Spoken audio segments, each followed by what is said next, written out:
In this session, we'll look at risk assessment and why it's an important part of organic standards.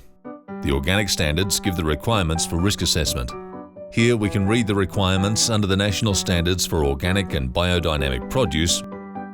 In itself, this standard cannot guarantee that organic or biodynamic products are free of non-allowed residue material or other environmental contaminants, as they may be subjected to pollution sources beyond control and/or detection by the certified operator. However, the procedures practiced in accordance with this standard by the certified operator will ensure the lowest possible risk of contamination of organic and biodynamic produce.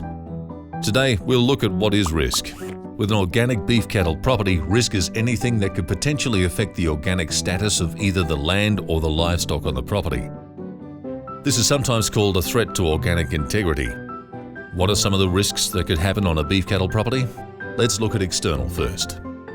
For example, is there a neighbour who aerial sprays crops with synthetic herbicides? Is there a risk that the chemicals may spray drift onto your property and contaminate your land?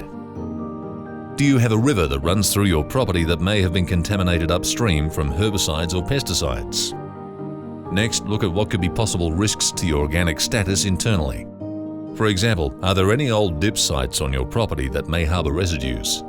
Could cattle come into contact with the site and inadvertently become contaminated? Look at the activities of neighbouring properties.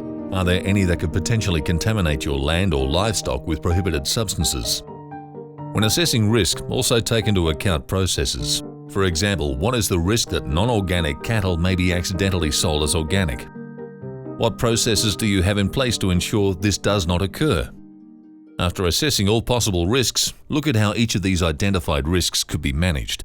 For example, to ensure non-organic cattle are not sold as organic, the way to manage this could be staff training in how you identify organic livestock. Another example of managing risk could be fencing off an old dip site to ensure no possible residues could come into contact with cattle.